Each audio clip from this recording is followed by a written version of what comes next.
if you're looking for a comic that has a bunch of great artwork, excellent action, and just fun all around, then you are going to find it here in G.I. Joe, A Real American Hero, issue number 8. And this cover is gorgeous. Of course, I can never remember his name off the top of my head, but I just love the jetpack, Scarlett here in the tank, and then this big ominous thing that we have no idea what this is yet, just hovering over the Joes. A very great composition. God, do I wish comic books were still 75 cents. Moving on. This is called Sea Strike. The print date on this was February 1983. The time, 0430 hours. The place, those coordinates. The ship, a Cobra SRV-9. And this is one thing about why I've always loved these G.I. Joe comics by Larry Hama. You know, he was in Vietnam. And so when he took the book to promote the toy line for Hasbro, he brought his combat experience into the comic. And it just gives it that layer of authenticity that you'll kind of see writers that you like, but you can tell that they don't have that type of experience, and it shows in the book. And it just makes it feel not as. And I'm going to correct myself because it's just been a long day. But this is Herb Trimpe writing. So I think maybe Larry would have left notes for him because he did create kind of like a G.I. Joe Bible, sort of like how Bob Budiansky did for the Transformers. So I'm not 100% clear on Herb Trimpe's background. If he does have military background, let me know, because I know Dr. Seuss does. I think Jack Kirby did, and of course Stan Lee.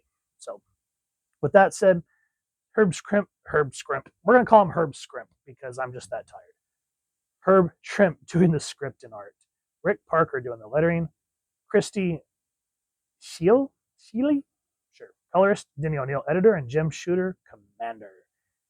So a lot of big friggin' names on this book, guys. And anytime I see Denny O'Neil, I know I'm in for a good time because he was all about quality control. That's why a lot of his Batman books are always right up my alley. And then look at Cobra Commander. Holy crap. That is what you call some make mine Marvel style, Marvel way artwork. Still hard eyes, strained to penetrate the grayness of the western horizon. All ahead, slow, steady as she goes, steady there. And so we see this ship. Commander, hostile aircraft range, 5 miles ETA, 1 minute. Dive. In seconds, the wild coastal waters engulf the Cobra spy ship. The aircraft find an empty sea. And one thing that I miss about comics, and this goes all the way back to, I'm not so sure about the Golden Age books, let me know, but I know come around the Silver Age, when they would use like scientific terms, like for Green Lantern to be able to change the molecules or something, they would give you little boxes like this, and they'd say, oh, the molecules heat at this degree, and it would teach you something. And I appreciate here, and Larry Hama did this as well, but when they give you acronyms, like military acronyms, they say ETA, for younger kids reading this, they'd say, hey, look, ETA means estimated time of arrival.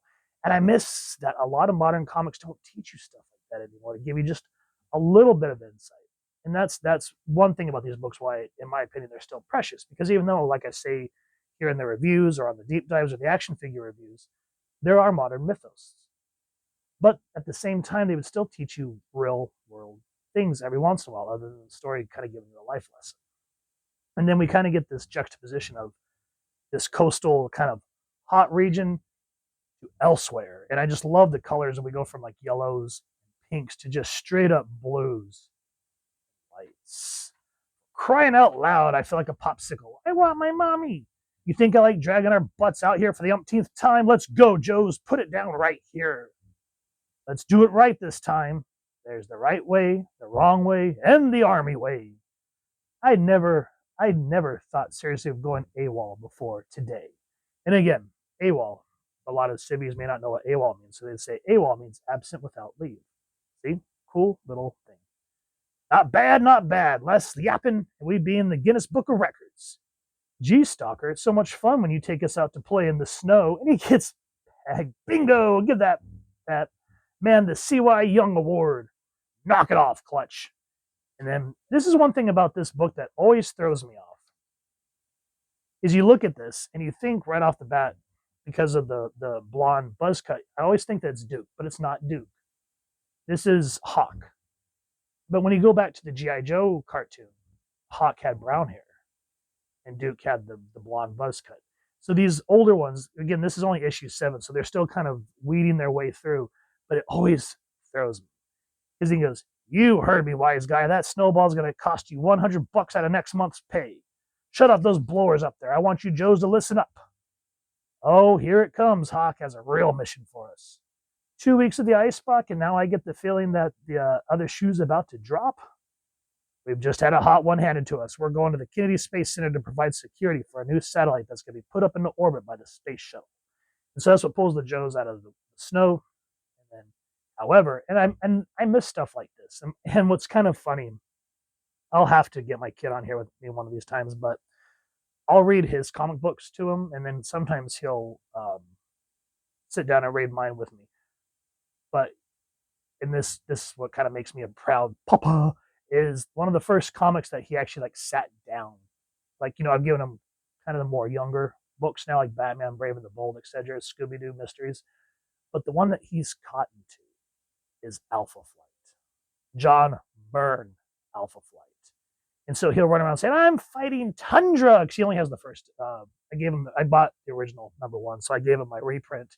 And he just shakes that thing around the house and he'll go, "We're fighting Tundra and I'm going to be Guardian." Oh, and he also fights me. I'm sorry, we're going on Antidote for a minute. But he'll sit there and fight me. He'll tell me that Mac is called Vindicator. And I go, "Son, he was originally called Guardian, or Vindicator." I said, "Then he took the name Guardian and his wife Heather took Vindicator." "No, it says right here." And he fights me. It's so freaking funny. Anyway, with that said, what I'm getting at is because I read these books to him, when I play with him with his toys or whatever, he'll say, "Now say elsewhere," or "at that moment," or "meanwhile," because he wants me to announce, like in the 66 Batman announcer voice, like "meanwhile" in the Batcave. And he wants me to announce his toys like he's playing in comic panels. So whenever I read these now, I think of my kid and it makes me laugh.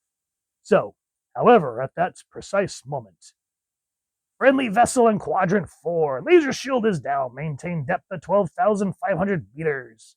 Deck 1 secure. Primary port is opening." Blah, blah, blah, blah, blah. And so you see this badass. I love this drawing, by the way. That is absolutely phenomenal. This underwater base that no one is able to find. "Cobra leaders, our technological superiority and our military invincibility have combined to create a golden opportunity for us. This undersea base in which we now stand is a marvel of science achievement. There will be a network of these bases located beneath all the oceans of the world. Every nation will face the wrath of Cobra." And I just love these close-ups, the psycho version of the eyes and whatnot.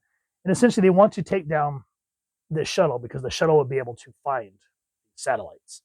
And that's what this book comes to, is essentially creating a blockade for the space shuttle, and some of the Joes actually having to go into space to make sure that nothing hits it while in orbit. Ah, the old ads. And then we get into, of course, Cobra attacks. Now, again, remember how I was talking about in other reviews where I said I miss when the covers would give you some idea of what's going on in the book. And as I just said a moment ago, we have no idea what the hell this thing is. We just see Stalker and Scarlett fighting it. Well, it's these land, what is it? Cobra Commander, this is sea legs. Yes, this is literally called sea legs. And they said sea means surprise, engage, and attack. Okay. It made me laugh more than take it serious. But what I love is the composition here. Gorgeous. And we can see the type of threat that they pose against just these little tanks that the Joes have. And in a sense, it kind of reminds me of, like, when you look at it, when I say that comics are a modern mythos, of course they are, but they're based off other mythos like Gilgamesh or Homer and the Odyssey, for examples. So I say that to say this. This very much reminds me of Orson Welles' War of the World. And so you can kind of see where artists pull inspiration and why all the mythos of old translates into what we all cling to. Why we share these stories with the next generation, just like how it was back then.